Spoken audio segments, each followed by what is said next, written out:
अगर मदन कल तेरे से नहीं मिला तो वो गया कहाँ? वो सब अपने को नहीं मालूम, पर आज रात आपका काम हो जाएगा। ठीक 2 बजे मैं उस डाक बंगले पर पहुंच जाऊंगा। ठीक है, लेकिन एक बात का ध्यान रखना, हमारा कमरा कॉरिडोर के बाईं तरफ है। आज रात अपने घर का दरवाजा खुला रखना साहब, लेकिन और तो कोई नहीं होगा वहां। तुम उसकी चिंता मत करो, मैं भी किसी बहाने से बाहर निकल जाऊंगा और घर के बाकी सभी लोग सो रहे होंगे। लेकिन हाँ, हमारा काम तो हो जाएगा ना। फिक्र मत करो साहब, आज की रात आपकी बीवी की जिंदगी की आखिरी रात होगी।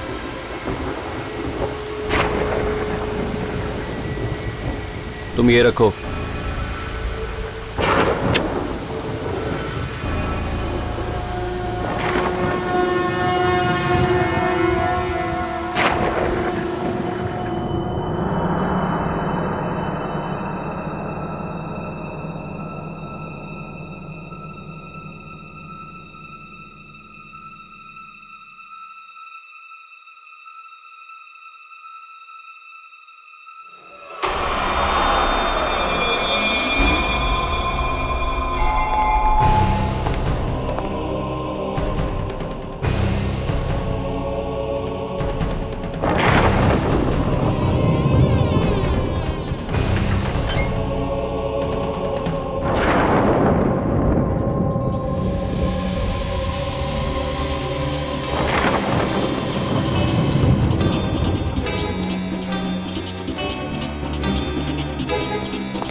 क्या हुआ प्रीति? तुम चिल्लाई क्यों? और तुम बेहोश कैसे हो गई? पुष्कर, मैंने एक बहुत ही भयानक नजारा देखा। मेरे तो होश ही उड़ गए थे। ऐसा क्या देख लिया तुमने? पुष्कर, यहाँ पे एक अंग्रेज औरत थी। वो एक आदमी को मार रही थी, अपने दांतों से उसकी नसें काट के।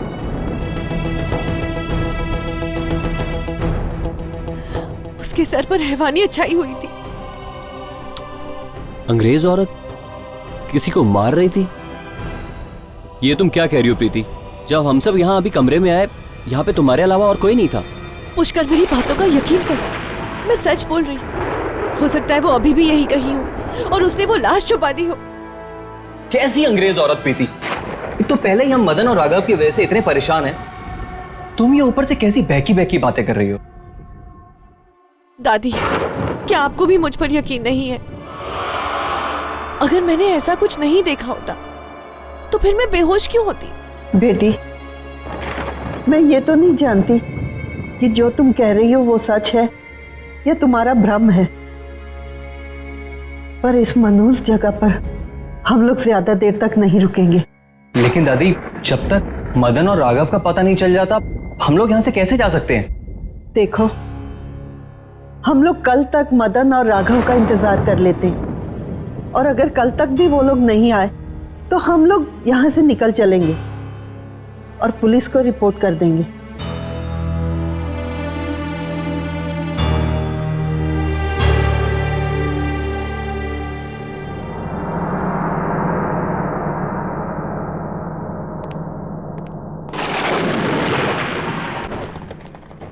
प्रीति, अब तुम सो जाओ। हो सकता है कि थकान की वजह से तुम्हारे दिमाग में ऐसी वैसी बातें आ रही हों। तुम सो जाओ। किसी को मेरी बात पर यकीन नहीं, पर जो मैंने देखा है वो मेरा वहम नहीं है। कुछ न कुछ गड़बड़ तो जरूर है। राघव और मदन का यहाँ आते ही इस तरह गायब हो जाना, रात को वो घुंघरू की आवाजें, और जो मैंने आज देखा, आखिर कौन थी वो? यहाँ पर तो सारे कमरे खुले हैं, सिर्फ ये कमरा बंद क्यों है? क्योंकि इस कमरे में मेरी मालकिन का सामान पड़ा हुआ है। आखिर ऐसा है क्या इस कमरे में? ये जानने की ना तो तुम्हें जरूरत है और ना ही कभी जानने की कोशिश करना।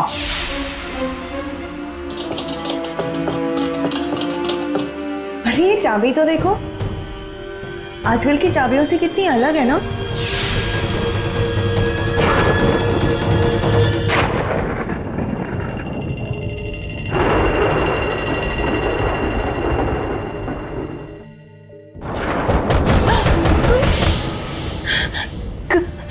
कौन है?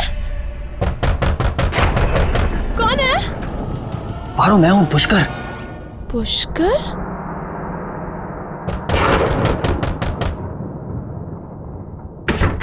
पुष्कर, तुम? इस वक्त तुम्हें किसी ने देखा तो नहीं? तुम बिल्कुल चिंता मत करो, सब सो रहे थे। अच्छा, ये हरिया कहाँ रह गया? पता नहीं कहाँ मर गया। मैंने खुद उसको पैसे देकर 2 बजे आने को कहा था, लेकिन अब तो 4 बजने वाले हैं। चीख सुनकर तो ऐसा लगा जैसा हमारा काम ही हो गया। मगर वो नागिन अब तक जिंदा है। लेकिन अब ज्यादा देर नहीं। आज की रात उसकी आखिरी रात होगी। वो कैसे? तुम बस मेरा प्लान ध्यान से सुनो। तुम वो सफेद ड्रेस और घुंघरू पहनकर उसका दरवाजा खटखटाओगी। वो दरवाजा खोलेगी, तुम कॉरिडोर वाले रास्ते से होकर बालकनी में जाना। आत्मा समझकर वो तुम्हारा पीछा करेगी, बस। और फिर तुम उसको उस वक्त बालकनी से धक्का दे देना। और फिर सब सुबह सोचेंगे कि उस आत्मा ने उसको मार डाला।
गई वो चाबी?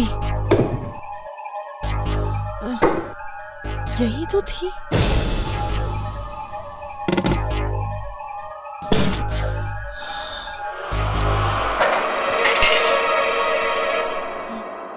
लगता है ये वही बंद दरवाजे की चाबी है।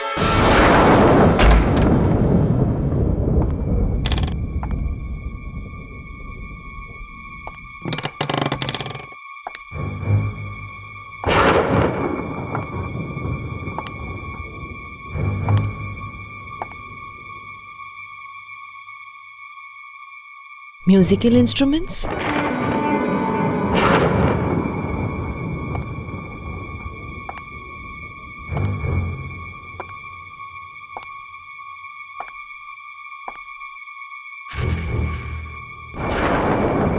घुंघरू?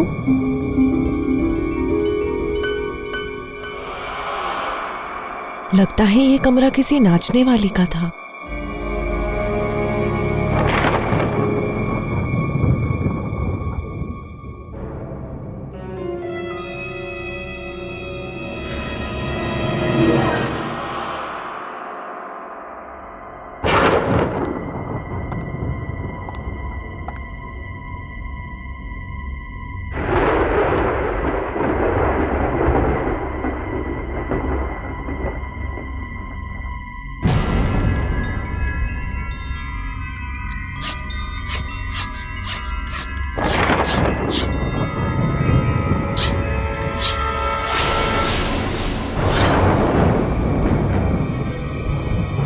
पुष्कर?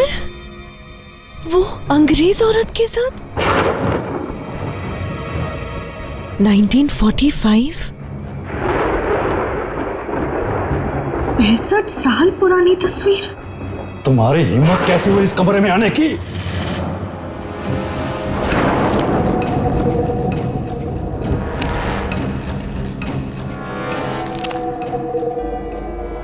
बाबा, ये मेरे पति और इस औरत की तस्वीर, ये सब क्या है?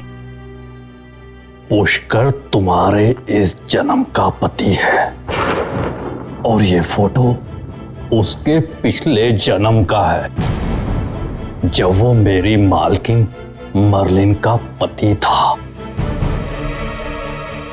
पिछले जन्म का फोटो? हाँ, बात सन 1945 की है, जब पहली बार मर्लिन मेम साहब अपने पिता के साथ इस डाक बंगले में आई थी।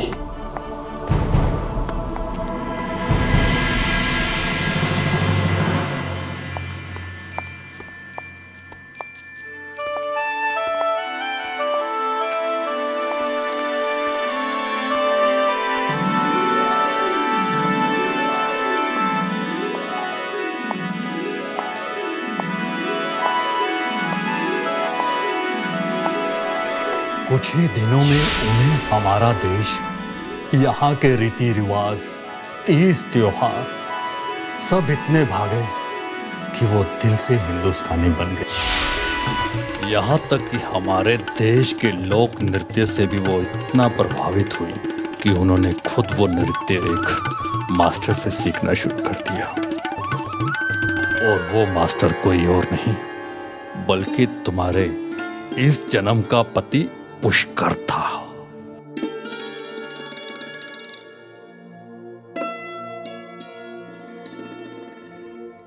मर्लिन मेम साहब को पता भी नहीं चला कि कब वो उस मास्टर के इतने नजदीक आ गई कि उनका रिश्ता गुरु शिष्य का ना रहकर दो प्रेमियों का बन गया।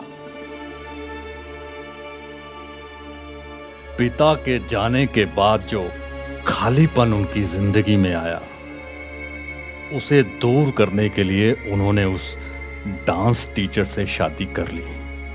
पर उसने मेम साहब से शादी सिर्फ उनके पैसों के लिए की थी। और फिर एक दिन उसी दौलत के लिए उसने मेम साहब का खून कर दिया। उन्हीं घुंघरुओं से जिन्हें पहनकर कभी वो नाचा करती थी।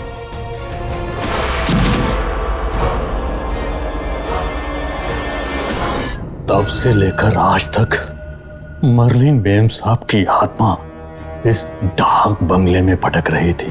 तब से लेकर आज तक मर्लिन बेम साहब की आत्मा इस डाक बंगले में भटक रही थी अपनी मौत का बदला लेने के लिए, और उसने बदला लिया भी।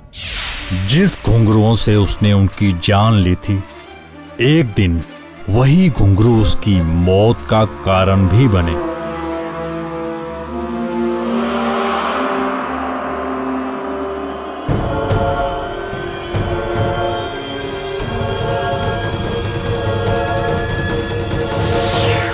लेकिन मर्लिन ने पुष्कर से बदला ले लिया था ना, तो फिर भी उसकी आत्मा मुक्त क्यों नहीं हुई? अब तक क्यों भटक रही है? आत्मा इतनी आसानी से मुक्त नहीं होती, खासकर ऐसी आत्मा जिसे धोखे और बेवफाई की चिंगारियां पल पल जलाती हों। तो क्या वो पुष्कर से एक बार फिर बदला लेना चाहती है? पता नहीं।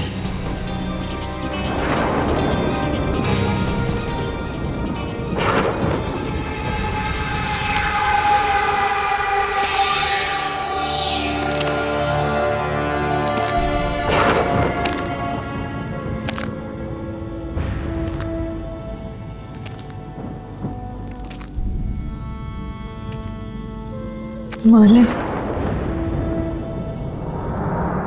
चाहे पिछले जन्म में पुष्कर ने तुम्हारे साथ जो भी किया,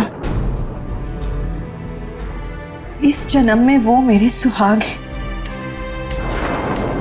और मैं उनका बाल भी बाका नहीं होने दूंगी। परमिता, आंखें खोलो परमिता। ये सब क्या हो गया परमिता? परमिता, तुम मुझे छोड़ के नहीं जा सकती परमिता। पुष्कर, पुष्कर, परमिता, आंखें खोलो परमिता। परोमिता, परोमिता, परोमिता, परोमिता, परमिता,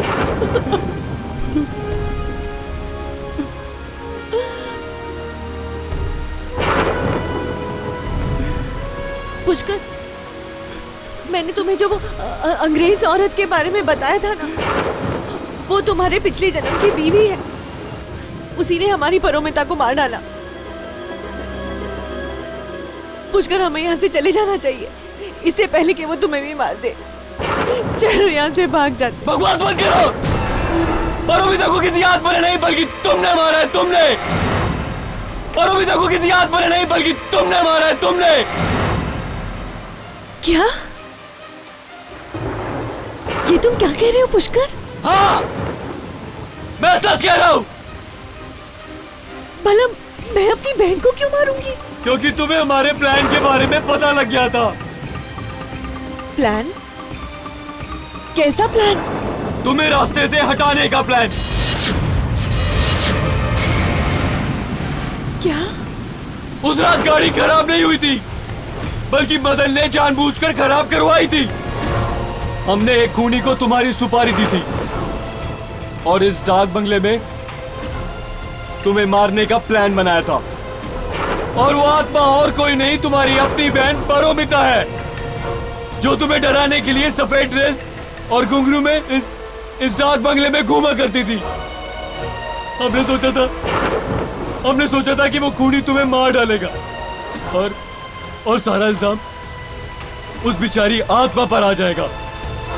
लेकिन तुम तो 2 कदम आगे निकली। हाँ, तुमने परोमिता को ही मार दिया। पर पुष्कर, तुम मुझे क्यों मार देना चाहते थे? मैं तो तुमसे कितना प्यार करती हूँ पुष्कर। नहीं, लेकिन मैं तुमसे प्यार नहीं करता। मैं परोमिता से प्यार करता था। तो तुमने मुझसे शादी क्यों की? तुम्हारी दौलत के लिए, क्योंकि तुम्हारे बाप ने सारी दौलत तुम्हारे नाम कर रखी थी, और तुम्हारे मरने के बाद तुम्हारी सारी दौलत मेरी हो जाती। और फिर मैं खुशी खुशी मैं खुशी खुशी अपनी पारोमिता के साथ शादी कर लेता। चंद रुपयों के लिए तुम मुझे मार देना चाहते थे। मरना तो तुम्हें अब भी होगा। पारोमिता का बदला मैं तुमसे लेकर रहूंगा। पुष्कर, पुष्कर, ये तुम क्या कर रहे हो? पुष्कर, पुष्कर, पुष्कर, पुष्कर, पुष्कर।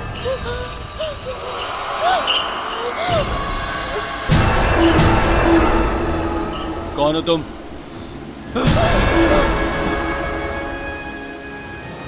जो मर्लिन के साथ हुआ वो मैं प्रीति के साथ नहीं होने दूंगी। तुझे मरना होगा, एक बार फिर तुझे मरना होगा।